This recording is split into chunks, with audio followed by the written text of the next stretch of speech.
Iran को एटमी हथियार हासिल नहीं करने देंगे। हम जंग जीत रहे हैं मगर जंग से जल्दी नहीं निकलेंगे वरना मसला दोबारा खड़ा हो जाएगा।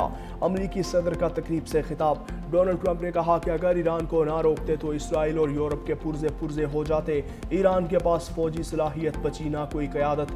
आबनाए हुर्मुज़ में 400 जहाज खड़े हैं, बाहर निकल आए तो तेल की कीमतें कम हो जाएंगी। अमरीका में गैर कानूनी मुकीम अफराद को धक्के देकर बाहर निकालूंगा।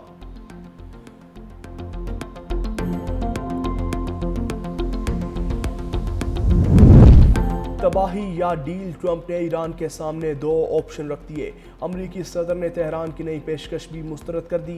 कहा, ईरान की नई तजावीज़ से मुतमईन नहीं, हम हतमी तजावीज़ दे चुके, यकीन नहीं कि किसी मुआहिदे तक पहुँच पाएँ। ईरान पर मुनहसर है डील या हमेशा के लिए ख़त्म होना चाहता है। हम फ़ोन के ज़रिए मुज़ाकरात कर रहे हैं। ईरान फौरी तौर पर डील करना चाहता है। 1 या 2 दिन में कुछ पेशरफ्त होगी। ईरानी क़यादत में शदीद इख्तलाफात पाए जाते हैं। पाकिस्तान ईरान अमरीका कशीदगी में अमन का रास्ता। तेहरान ने मुज़ाकरात के लिए नई तजावीज़ का मुसविदा सालसी के लिए पाकिस्तान को भिजवा दिया। ईरानी सरकारी मीडिया इरना के मुताबिक जंग बंदी मुज़ाकरात से मुतल्लिक नई तजावीज़ जुमेरात को पाकिस्तान के हवाले की गई। तजावीज़ पाकिस्तानी हुकूमत ने अमरीका को भिजवा दी। वाइट हाउस की बातचीत का तफसीलात बताने से इनकार।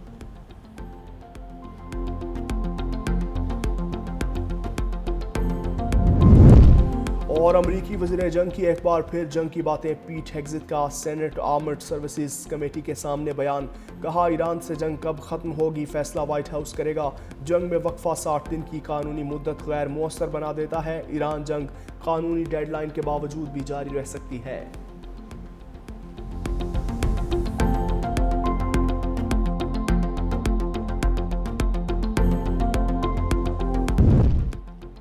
ईरान ने अमरीकी धमकियों को उड़ा कर रख दिया। ईरानी चीफ जस्टिस गुलाम हुसैन मोहसिनी कहते हैं कि जंग के ख़्वाह नहीं लेकिन इससे डरते भी नहीं। अगर हमारी सालमियत को खतरा लाहक हुआ तो उसकी हिफाजत के लिए लड़ेंगे। हम किसी किस्म का जबर कबूल नहीं करेंगे। जो दुश्मन जाहिलियत और धमकियों के जरिए अपने मकासद हासिल ना कर सका वो मुज़ाकरात की मेज़ पर भी हुक्म चलाने या मुतालबात मुसल्लत करने का हक नहीं रखता। ईरान ने अमरीका के साथ कभी मुज़ाकरात की मेज़ नहीं छोड़ी। अमरीका के खिलाफ कानूनी कार्रवाई करेंगे। हम जंगी जराइम के मुर्तकिब अफराद का ताक़ुब करेंगे, इन्हें सज़ा दिलवाएंगे और इनसे मुआवजा हासिल करेंगे।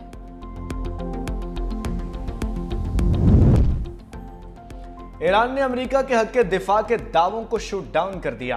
अमेरिकी महकमा खारजा की जानिब से पेश की गई नई वजाहत की मजम्मत। तर्जुमान ईरानी वजारत खारजा इस्माइल बकाई ने कहा कि अमेरिका का हक के दिफा किस चीज़ के खिलाफ है। क्या ईरान की जानिब से कोई मुसल्लह हमला हुआ था जो दिफा को जवाज़ फराहम करे? इसका जवाब है हरगिज़ नहीं। लिहाजा यह हरगिज़ हक के दिफा नहीं था बल्कि ईरानी कौम के खिलाफ एक खुली जारहियत थी।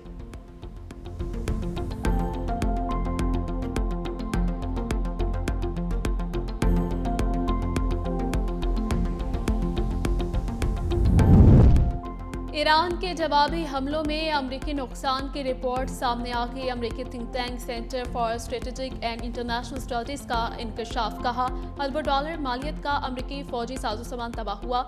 ईरान के मिसाइलों और ड्रोन्स ने $2 करोड़ के अमरीकी फौजी साजो सामान को तबाह किया। अरब मीडिया के मुताबिक 28 फरवरी को जंग के आगाज़ के बाद से अब तक अमरीकी फौज के नुकसान पर यह सबसे पहला तफसीली तखमीना है।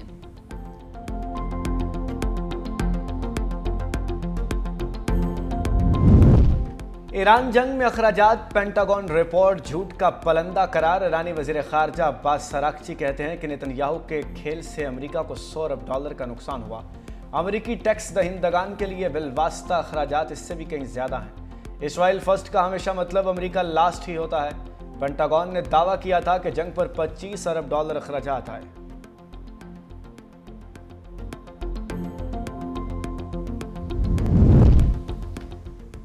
ट्रंप के बेटों ने ईरान जंग को कैश करवा लिया। अमरीकी जरीदे ब्लूमबर्ग के मुताबिक अमरीकी फ़ज़ाइया ने ट्रंप के बेटों की हिमायत याफ्ता कंपनी पावरस से इंटरसेप्टर ड्रोन्स की खरीदारी का मुआहिदा कर लिया। वेस्ट पाम पेज में कायम कंपनी के सदर ब्रिज के मुताबिक एरिज़ोना में कामयाब आजमाइशी मुजाहरे के बाद पेंटागन ने ड्रोन्स की खरीदारी की मंजूरी दे दी है। हैदराबाद किंग्समैन की पहली एंट्री में ही फाइनल में एंट्री। इस्लामाबाद यूनाइटेड को सनसनीखेज मुकाबले के बाद 2 रन से शिकस्त। पहली बार इवेंट में शामिल किंग्समैन ने PSL 11 के फाइनल में जगह बनाई। एलिमिनेटर 2 में हैदराबाद किंग्समैन के 186 रन, उस्मान खान के not out 61 run, Saim Ayub 38, Labuschagne 39 run बनाकर आउट। इस्लामाबाद यूनाइटेड जवाब में 7 विकेटों पर 184 रन ही बना सकी। मार्क चैपमैन 43 रन के साथ नुमाया रहे। पेशावर ज़ल्मी और हैदराबाद किंग्समैन का फाइनल 3 मई को होगा।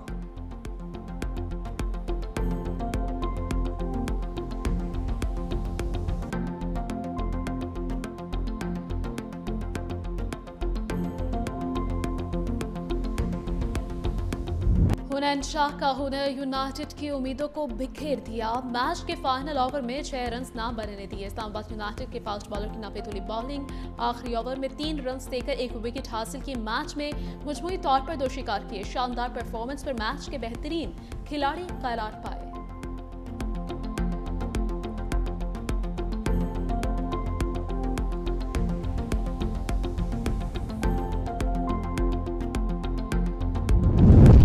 सदर आसिफ अली जरदारी का मिशन चीन कामयाब। 5 रोजा सरकारी दौरे के बाद वापस आ गए। सानिया एयरपोर्ट पर कम्युनिस्ट पार्टी ऑफ चाइना हायनान के सीनियर रहनुमा वांग चियांग ने अलविदा किया। सदर आसिफ अली जरदारी के पाकिस्तानी मईशत के लिए शानदार इकदामात, सनती, ज़रई और बहरी शोबों में ताउन को फरोग देने पर तबादले ख्याल। चेयरमैन माओ ज़ेतुंग के हवाई शहर का भी दौरा किया।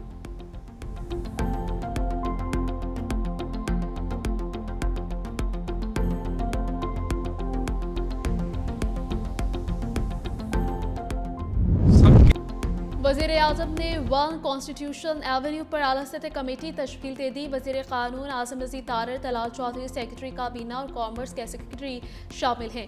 कमेटी एक हफ्ते में रिपोर्ट वज़ीर आज़म को पेश करेगी। वज़ीर ममलकत दाखिला तलाल चौधरी कहते हैं 1 कॉन्स्टिट्यूशन एवेन्यू को रिलीज पर देने वाली कंपनी ने कानून तोड़े। 3 बड़ी कंपनियों ने जगह होटल बनाने के लिए लीज पर ली। लोच की बुनियाद पर बैंक ऑफ पंजाब से कर्जा लिया। बैंक के एक साथ न देने पर ग्रुप डिफॉल्ट हो गया। अपार्टमेंट्स का इश्तिहार दिया गया, जबकि अदालत ने अपार्टमेंट्स बनाने से मना किया था। 2016 में मुआहदा कैंसिल करके CDA ने कंट्रोल लिया। 20 साल में रियासत अपनी रिट कायम नहीं कर पाई। हुकूमत तजावीज़ के खिलाफ बिला तफरीक काम कर रही है।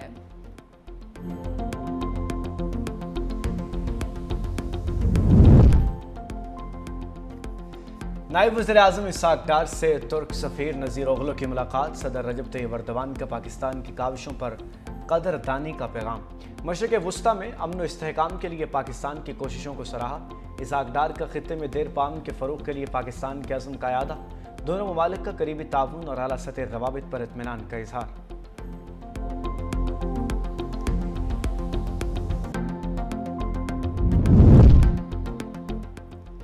मार्का हक ने पाकिस्तान के लिए दुनिया में नया मकाम पैदा किया। वज़ीर इत्तलात अताउल्लाह तारर कहते हैं कि पाकिस्तान के खिलाफ मई में फोर्स फ्लैग ऑपरेशन किया गया। जब हमारे रिस्पॉन्स की बारी आई तो फतह मिसाइल बॉर्डर क्रॉस किया। फील्ड मार्शल ने लीड किया। दिफा के साथ भारत के 8 जहाज भी गिराए। भारतीय मीडिया कहता रहा कि हमने लाहौर और मुल्तान बंदरगाह तबाह कर दी। चंद घंटे में बड़े बड़े मुफक्किर इंडिया में ढेर हो गए। अल्लाह ताला ने हमें फतह दी। पाकिस्तान इस वक्त मजबूत हाथों में है।